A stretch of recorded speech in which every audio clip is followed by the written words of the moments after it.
0001. नमस्कार दोस्तों, कैसे हैं आप सब। आज the story of recording club part 105 लेकर के हाजिर हूँ आप सबके बीच में। मैं संदीप कुमार त्रिवेदी। और आज डेट कौन सी है? आज है 24 जुलाई 2020। 15 दिन हो गए दोस्तों, स्टोरी नहीं आई। और यकीन मानिए कि मुझे ऐसा लग रहा था, अपने आप से बड़ा अजीब सा लग रहा था कि बाकी सब काम तो ठीक है, करना अच्छी बात है, लेकिन जो रेगुलरली जो चीज़ें चल रही हैं वो रुकनी नहीं चाहिए। और पिछले फ्राइडे के बाद मैं कर सकता था स्टोरी, सैटरडे या संडे को, खासकर संडे को तो कर ही सकता था। लेकिन वही बात है, जब रूटीन टूट जाता है दोस्तों, जब ये दिन चला जाता है ना, उसके बाद में Home button. कुछ अजीब सा लगता है। आज भी मैं आपको बताऊं, 1 घंटे का हमराही का मैंने प्रोग्राम रिकॉर्ड किया 3 से 5 के बीच में। उसके बाद 7 से 8:30 के बीच में मन की आंखों से का एक प्रोग्राम रिकॉर्ड किया। रेगुलरली जो फ़ोन कॉल्स आ रहे हैं वो सब तो चल ही रहा है। रिकॉर्डिंग क्लब का जो रूटीन का वर्क है वो सब किया। ऑफिस का अपडेट और जो कुछ बताना है करना है वो सब, फॉर्म्स वगैरह चेक करना, कुल मिला के स्कूल का काम अपना। आज अजमेर में थोड़ा 4-5 घंटे बरसात भी आई, तो घर आते आते भी थोड़ी देरी हो गई। तो ये सारी चीज़ें मतलब करने के बाद आज भी मेरे पास एक्सक्यूज़ था कि मैं इस स्टोरी को ना करूं। लेकिन मैंने कहा नहीं, चाहे कुछ भी हो जाए, चाहे 10 मिनट की करूं, लेकिन स्टोरी रिकॉर्ड ज़रूर करूंगा। हालांकि स्टोरी तो 10 मिनट की तो नहीं होगी, आई एम श्योर, लेकिन फिर भी एक मतलब सोचा मैंने कि अगर आज भी नहीं की तो फिर हो सकता है अगले फ्राइडे तक शायद ना कर पाऊँ। तो आज दोस्तों मैं आज स्पेशली मतलब एक कारण ये भी है स्टोरी रिकॉर्ड करने का कि कुछ साथियों से मैं बहुत प्रभावित हूँ। जैसे हमारे शिव भाई शिवशंकर कपूर जी, हिमांशु अरोड़ा जी और विशाल देव।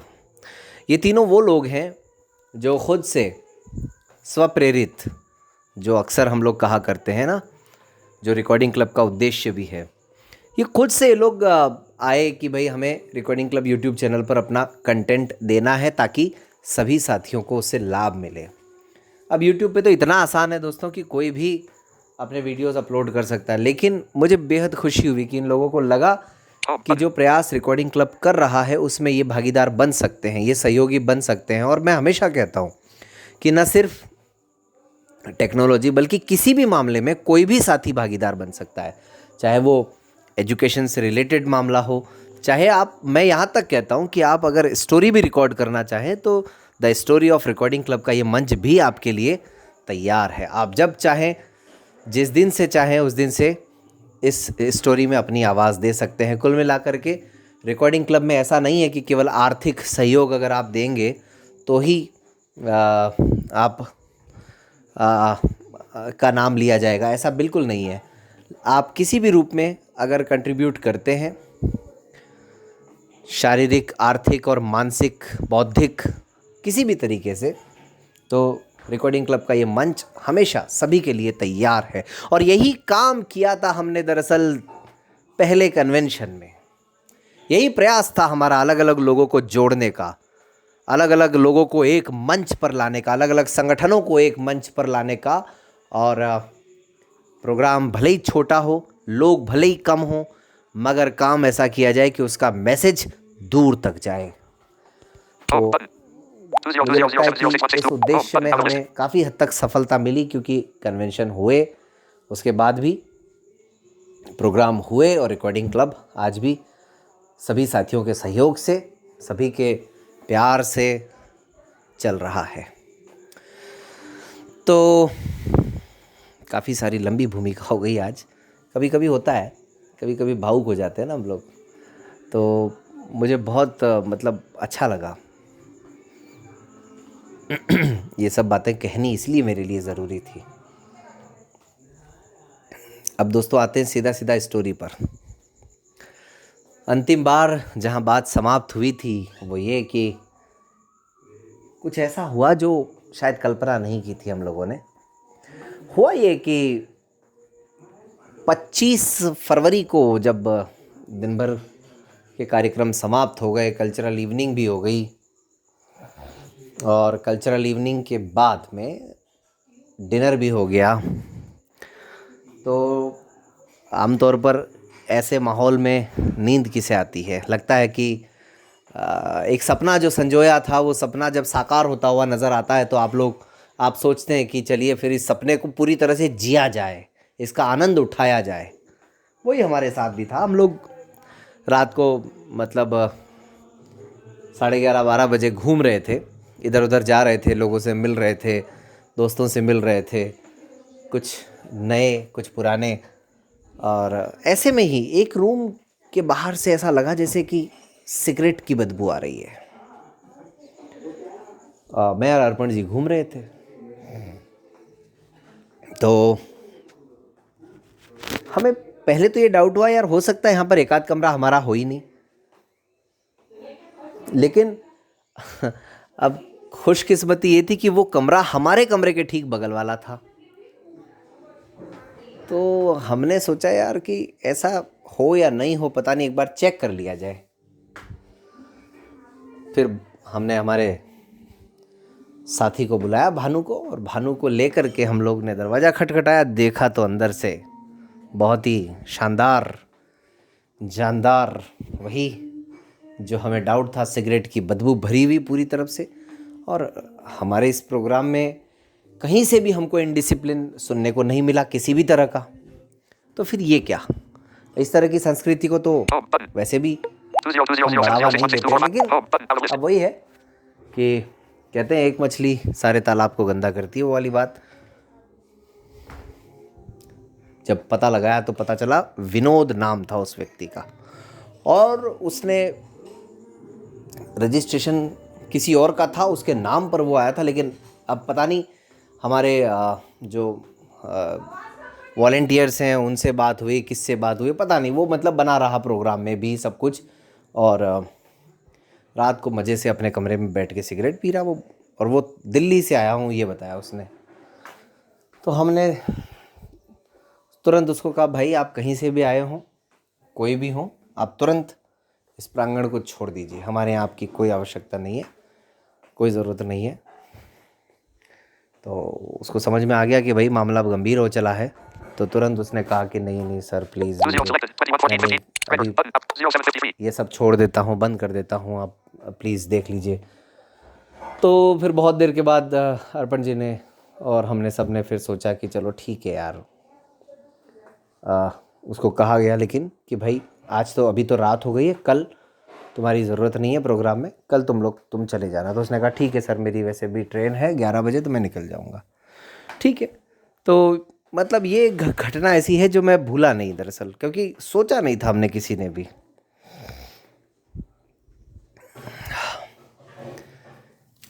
तो कल्चरल इवनिंग के बाद डिनर भी बहुत शानदार। फिर आज दोस्तों एक तो कुछ सोचा भी नहीं है, इसलिए जो जो याद आता जाएगा वो बताता जाऊंगा। ऐसी कोई बहुत ही ऐसी घटना इसके अलावा तो कोई हुई नहीं जो मुझे याद आती हो जिसका जिक्र मैं करूं यहाँ पर। अगले दिन सुबह यानी 26 तारीख को हमने एक बात जो हमारे इन्फॉर्मेशन में भी कही थी कि पहली बार किसी कार्यक्रम में शायद योगा, तो हमारे शरद भाई ने योगा की रिस्पॉन्सिबिलिटी ली थी। तो सुबह सुबह 6 से 7 बजे तक हमने योगा का सत्र भी आयोजित किया। अब विडम्बना ये है कि रात को 2-2:30 बजे तो हम सोए, सुबह 6-6:30 बजे उठ भी गए हम लोग, सभी हमारी टीम के लोग। अब योगा में कौन जाए, किसकी हिम्मत इतनी। और थोड़ा सा मतलब ऐसा भी लग रहा था कि यार ठीक है, अब अपना पहला दिन तो निकल गया, अब तो आज तो क्लोजिंग है वैसे भी, तो सब हो ही जाएगा। लेकिन फिर भी शरद भाई घूम घूम करके सबको लेकर के आए प्रतीक भाई के साथ, और कम से कम 20-25 लोगों ने उनके साथ मिल कर के, और कुछ देर हम लोग भी गए। तो उन्होंने योगा करवाया, और कुछ वो पहले से प्रिपरेशन करके आए थे। वहाँ पर उन्होंने अपना म्यूज़िक जो था उसको चलाया, और मतलब वो योगा सत्र भी ऐसा रहा जो कि हमारे साथियों को आज भी याद है। चाहे वो हमारे मतलब दृष्टिवान साथी हों चाहे दृष्टिबाधित साथी हों, उन सबको आज भी वो याद है कि उस समय का माहौल वहाँ पर कितना मनोरंजक पूर्ण था और योगा भी साथ साथ चल रहा था। तो बहरहाल योगा का सत्र भी हुआ आयोजित, उसके बाद ब्रेकफास्ट, और सुबह सुबह दोस्तों नाश्ते की प्लेट्स ख़त्म हो गई थी, तो जाना पड़ा मुझे नाश्ते की प्लेट्स के लिए। और उस समय मुझे पहली बार पुष्कर में जो बंदरों का आतंक है हमारे यहाँ, उसका भी सामना करना पड़ा। क्योंकि मुझे अब ये तो याद नहीं आ रहा है कि मैं किसके साथ गया था, लेकिन 2 व्हीलर पे गया था, इतना मुझे याद आ रहा है। तो अब वो कौन हो सकता है 2 व्हीलर वाला व्यक्ति, ये मुझे अब बिल्कुल याद नहीं आ रहा है। लेकिन सुबह सुबह 7, 7:30, 7:15 बजे ही नाश्ते की प्लेट्स ख़त्म हो गई थी। तो उस समय का सुबह का ब्रेकफास्ट भी फिर हुआ। उसके बाद 9 बजे से हमने टेक्नोलॉजी का एक सत्र रखा था, 9 बजे से 12 बजे तक, जिसमें हमें वेबसाइट के बारे में बताना था, ऐप के बारे में बताना था और यूट्यूब चैनल को लॉन्च करना था। वो यूट्यूब चैनल जो कि स्वरूप हल्दर ने बनाया था रिकॉर्डिंग क्लब का, जो कि 10-12 दिन पहले बन गया था, लेकिन उसकी लॉन्चिंग हमने इस सत्र में की। और इस यूट्यूब चैनल की भी बड़ी कहानी है, जोरदार वाली। आज तो लोग हैं, चैनल भी चल रहा है, लेकिन लगभग 1 साल पहले इसकी स्थिति कुछ और हो गई थी। तो अब एक बार मैंने ये भी कहा था कि हम लोगों ने ये भी सोचा था कि सीडीज़ बना करके देंगे जिसमें कुछ रिकॉर्डिंग्स होंगी, जैसे आरपीडी एक्ट की रिकॉर्डिंग हमने करवाई थी।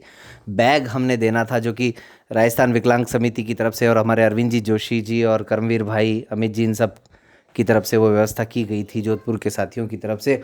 तो अब मैंने क्या किया, अपना सीपीयू ऑन करके सीपीयू में लेकर के गया था, कीबोर्ड लेके गया था और स्पीकर लेके गया था। तो लैपटॉप उस समय था नहीं मेरे पास, तो सीपीयू में ऑन करके सीडीज़ बनाना शुरू किया। और मैं उस तक टेक्नोलॉजी वाले सत्र में बिल्कुल भी शामिल नहीं हो पाया 9 से 12 बजे तक। लेकिन उस पूरे सत्र में मतलब सीडियाँ बनाने के बावजूद भी मुझे ये समझ में आ गया कि जितनी सीडीज़ हमें चाहिए उतनी, डीवीडीज़ जो चाहिए हमें उतनी, वो नहीं बन पाएंगी। तो उस सत्र में सूर्य सर, चेतन सर, प्रतीक भाई, कर्मवीर भाई और आकाश जी और भी लोगों ने, इन सब ने बहुत अच्छे से उस सेशन को हैंडल किया। प्रतीक भाई ने उसके मतलब मॉडरेटर की भूमिका निभाई और उसके बाद उन्होंने अपना आईफोन और सारी चीज़ें भी बताई। बाकी सब लोगों ने भी उनके साथ साथ वो सब किया। कुल मिला के हमारा इस सेशन का जो उद्देश्य था वो भी पूरी तरह से सफल रहा। अब बारी थी साहब क्लोजिंग सेरेमनी की। एक हमारी मित्र ऐसी भी थी जो इस दिन, मतलब अंतिम दिन, क्लोजिंग सेरेमनी के दिन कुछ देर के लिए ठेठ ब्यावर से, यानी लगभग 60-70 किलोमीटर से, बल्कि उससे भी ज़्यादा किलोमीटर से दूर से वो आई थी और बस 10-15 मिनट वो रुकी खाली। तो ये भी एक बड़ा अनुभव, अच्छा अनुभव। नेहा अग्रवाल जी की बात कर रहा हूँ मैं। और नेहा जी ने अपनी तरफ से आर्थिक सहयोग भी उस समय किया था। तो ये भी एक डेडिकेशन था मतलब। और मैं नेहा जी से शायद पहली बार ही मिला था उस दिन, उस प्रोग्राम में। वैसे मैं जानता तो 3-4 सालों से था, लेकिन पहली बार ही मैं उस प्रोग्राम में मिला। तो ये एक अच्छा अनुभव था। ऐसे ही सौभाग्य गोयल मैडम थी हमारे अजमेर से, वो भी इस क्लोजिंग सेरेमनी वाले दिन शामिल हुई। उस दिन हमने एक सेशन आरपीडी एक्ट पर भी रखा था। तो उसमें हमारे यहाँ के जयराम मीणा सर, निर्मल जी, खंडेलवाल सर, इन सबको भी हमने इनवाइट किया था, अजमेर से ही जो हैं, जो कि तो मैं बताऊँ आपको, आरपीडी एक्ट वाले सेशन के लिए बाकायदा मतलब जयराम जी सर वगैरह ये सब अच्छे से प्रिपेयर होके आए थे, राधे श्याम माहेश्वरी जी। तो इन सब ने अपने अपने तरीके से इस पूरे सेशन को भी हैंडल किया और बड़ा ही अच्छा इंटरेक्टिव सेशन ये रहा। लेकिन मैं इस सेशन में भी भाग नहीं ले पाया, वही सीढ़ियाँ बनाने के चक्कर में। उसके बाद में लगभग 12:30 के आसपास क्लोजिंग सेरेमनी स्टार्ट हुई और क्लोजिंग सेरेमनी में मतलब जिन जिन को मोमेंटोज़ देने थे उन्हें मोमेंटोज़ दिए गए। वैसे हमने इसमें ये किया था कि हर सेशन के बाद स्पीकर, चेयरमैन और मॉडरेटर इनको मोमेंटो देने की व्यवस्था की थी। और मोमेंटो आपको शायद बताया था कि बहुत ही यूनिक, बहुत ही शानदार लुई ब्रेल साहब की तस्वीर उसमें बनी हुई, ब्रेल में उसमें मतलब डॉट्स बने हुए इंग्लिश के अल्फ़ाबेट्स के और इंग्लिश में मतलब कैसे लिखा जाता है वो भी। तो वो एक बड़ा मतलब यूनिक सा कॉन्सेप्ट था। साथ में हमारा लोगो भी, रिकॉर्डिंग अजमेर का उस समय जो भी लोगो था, तो इस तरीके से बड़ा ही यूनिक सा मतलब वो एक कॉन्सेप्ट था और जो कि सबको पसंद आया। और उसके पीछे हमारी सोच यही थी कि किसी के ड्राइंग रूम में जब जाएगा रहेगा ये और वहाँ पर लोग देखेंगे इसको तो बड़ा ही अच्छा मैसेज जाएगा कि कोई ना कोई पूछेगा ज़रूर इसको देख के कि भाई ये मोमेंटो कहाँ से मिला। और बस वही हमारा उद्देश्य था। Selected home button. 202007. Share button. Import button. Selected home button. Selected 2114. Record 1624. इस उद्देश्य में भी हम पूरी तरह से सफल रहे दोस्तों। अब यहाँ से क्लोजिंग सेरेमनी में भी मुझे मतलब ऐसा कुछ याद नहीं आता है कि ऐसी कोई बहुत अप्रत्याशित कोई घटना हुई हो। प्रेस नोट भी तैयार किए गए अर्पण जी के माध्यम से। अर्पण जी उस समय ज़िला रोजगार अधिकारी के पद पर कार्यरत थे, उनके माध्यम से कुछ पत्रकार मित्र उन्होंने बुलाए थे। तो दोनों दिन कवरेज भी बहुत अच्छा हुआ मीडिया में, दैनिक भास्कर में, राजस्थान पत्रिका में। तो ये भी एक बड़ी अच्छी घटना है, बड़ी अच्छी बात है कि हमको मतलब वो याद है आज भी कि मीडिया में भी। तो क्लोजिंग सेरेमनी में मैं कोशिश यही कर रहा हूँ कि कुछ ऐसा याद आ जाए मुझे, अगर ऐसी कोई बात हुई हो तो, लेकिन शायद ऐसी कोई बात हुई नहीं। और वैसे भी अच्छी बातों को कहते हैं याद रखना चाहिए। लेकिन ये ज़रूर है कि हमारे वॉलंटियर्स की बड़ी अच्छी खासी परेड हुई 2 दिन। नीचे बेसमेंट से फर्स्ट फ्लोर पर आना, फिर फर्स्ट फ्लोर से सेकंड फ्लोर पे जाना, और बड़ा ही मतलब ज़बरदस्त माहौल था वो।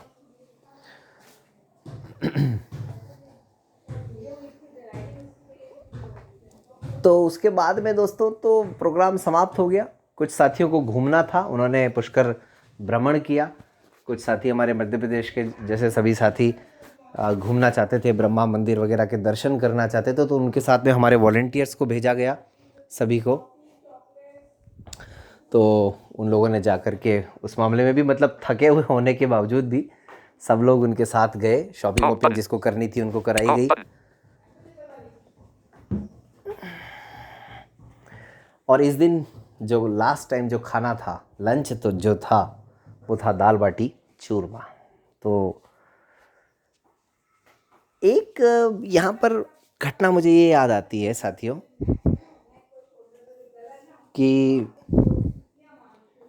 जो प्रेम प्रकाश आश्रम था उसको हम लोग खाली कर रहे थे, क्योंकि वहाँ पे जो लोग थे वो ज़्यादातर जा चुके थे, लगभग सभी जा चुके थे।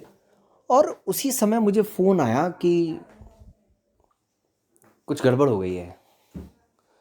तो जैसे ही जाने लगा, मैं, भानु मेरे साथ था, सामने से अर्पण जी आ रहे थे किसी के साथ। उन्होंने बताया अरे कुछ नहीं, वो तो कुछ लोग बैनर वैनर देख करके यहाँ अंदर आ गए थे और वो खाना खिला तो रहे थे, वो तो ठीक है, लेकिन पैसे वैसे भी बांट रहे थे। तो वो हमने उनको मना कर दिया, डांट वाँट के उनको रुकवा दिया। मैंने कहा अच्छा ये घटना थी। तो अर्पण जी ने कहा तो वो तो सारा मुद्दा सुलटा लिया संदीप, कोई दिक्कत वाली बात नहीं है। तो ये एक घटना थी जिससे पता चला कि समाज का रवैया क्या है। मतलब कि बैनर देखा, चले गए अंदर, ब्लाइंड लोग हैं तो चलो इनको तो मतलब खिला के पुण्य कमा लें, मतलब ये इस तरह की फीलिंग जो आमतौर पे लोगों के अंदर होती है। तो ये बात बड़ी अजीब सी, अटपटी सी लगी। लेकिन अब ठीक है, वो लोग थोड़े समझदार भी थे कि समझ गए जल्दी से वो लोग, और नहीं समझते तो फिर समझाने की व्यवस्था करनी पड़ती, लेकिन ठीक है। तो ये भी एक ऐसी घटना है जो मुझे याद आती है। मतलब अब यहाँ पर एक कहानी ये भी आई कि जो आश्रम हमें पहले बिल्कुल निशुल्क दिया गया था, न जाने उनको ऐसा क्या हुआ कि उन्होंने भी इसका हमसे पेमेंट मांगना शुरू कर दिया प्रोग्राम के बाद। अब पता नहीं लोगों को देख करके या इतने सारे लोगों को देख करके, प्रोग्राम को देख करके, क्योंकि प्रोग्राम के साक्षी तो वो भी बने, उन्होंने डिमांड रखी 7,100 रुपये की, जो पीपानंद आश्रम के लोग थे। हमने कहा यार आपने तो मना किया था कुछ भी नहीं लेंगे, और अगर कहा भी था तो जो आप दोगे वो ले लेंगे, ऐसा कहा था आपने। तो फिर बात ये हुई कि फिर आखिरकार 5100 पर तय हुआ कि 5100 रुपये उनको दिए जाएंगे। लेकिन कहीं ना कहीं इस घटना से भी ये लगा कि जो भी कुछ है वो चीज़ें पहले से ही फाइनल हो जाएं तो ज़्यादा अच्छा है, बाद में ठीक नहीं रहता है। चीज़ें जो हो वो पहले से हो जानी चाहिए। तो दोस्तों, the story of recording club, लेकिन उससे पहले की कहानी the story of recording Ajmer एक तरह से, और पहले कन्वेंशन की कहानी। अब मैं कोशिश करूँगा कि कुछ और बातें मुझे इससे संबंधित अगर याद आ जाती हैं तो मैं आगे आपको ज़रूर सुनाऊँगा। उन दिनों दोस्तों क्या था कि जब से जनवरी में हमने इस प्रोग्राम की तैयारी शुरू की तो इतना मतलब अजीब सा माहौल हो गया था कि व्हाट्सएप की तरफ ध्यान देना नहीं हो पा रहा था। और जैसे जैसे ये इन्फॉर्मेशन सर्कुलेट हुई, धड़ाधड़ लोग जो है वो जुड़ने के लिए मैसेज करने लगे। उन दिनों मैंने अपनी सुविधा के लिए क्या किया कि जिसका भी मैसेज आता उसका कॉन्टैक्ट में ऐसे सेव कर लेता, जैसे कोई फॉर एग्जांपल कोई संदीप है तो उसने अपना नाम बता रखा है संदीप, तो मैं संदीप जे करके नाम सेव कर देता था। जे मतलब ज्वाइन, कि भाई मुझे इसको बाद में ज्वाइन करना है, तो जिसके भी बाद जे दिखेगा उसको मैं ज्वाइन कर लूँगा व्हाट्सएप ग्रुप पे।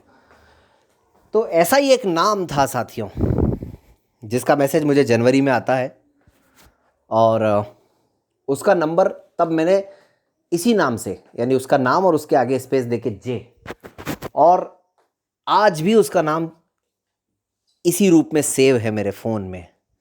लेकिन मैं ये कहता हूँ कि वो साथी मेरे लिए मतलब क्या कहूँ मैं, शब्द नहीं है मेरे पास। उसका योगदान जो कि शायद पहले दिन से लेकर के आज तक बदस्तूर जारी है, और किसी भी संगठन के सफल होने के लिए टीम वर्क होना बहुत ज़रूरी है। और रिकॉर्डिंग क्लब अगर एक टीम है तो वो व्यक्ति उस टीम का बहुत ही महत्वपूर्ण हिस्सा है।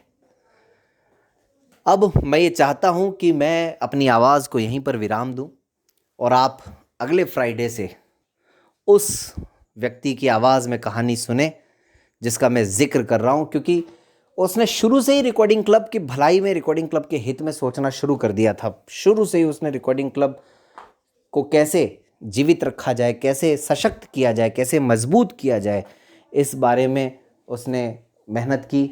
और उसके बाद जहाँ भी ज़रूरत पड़ी उसने अपना 100% दिया किसी भी रूप में। और मैं मतलब आज इतना सब करने की हिम्मत रखता हूँ तो ऐसे ही चंद साथियों की बदौलत, कि मुझे लगता है कि ये साथी अगर हैं तो फिर शायद रिकॉर्डिंग क्लब कुछ भी कर सकता है। उन साथियों में से वो एक, उन मजबूत स्तंभों में से वो एक स्तंभ है रिकॉर्डिंग क्लब का। लेकिन वो व्यक्ति कौन है, उसकी आवाज़ में आप कहानी अगले शुक्रवार से सुनेंगे, क्योंकि एक समय आता है जब कहानी को नया मोड़ देना चाहिए। कन्वेंशन की बातें अगर कुछ याद आई तो आगे भी जारी रहेंगी। बहरहाल जो बड़ी बड़ी बातें, मोटी मोटी जो बातें थी वो सब यहाँ पर हो गई। लेकिन अगले शुक्रवार से आप कहानी मेरी आवाज़ में नहीं सुनेंगे। आपने इस कहानी में जयवंती मैडम को भी सुना, आपने सूर्य सर को, सुरेंद्र सर को भी सुना, और अब आप किसी और को सुनेंगे। लेकिन वो व्यक्ति कौन है, उसकी कहानी क्या है, रिकॉर्डिंग क्लब के साथ उसका किस तरह का समर्पण भाव है, ये सब आप उसी की आवाज़ में जानेंगे। इंतज़ार कीजिए अगले शुक्रवार का, और मुझे विदा कीजिए। धन्यवाद, शुभ रात्रि। Selected. Home. Button. Selected. 21. Record. Button. 2506. Record. Button.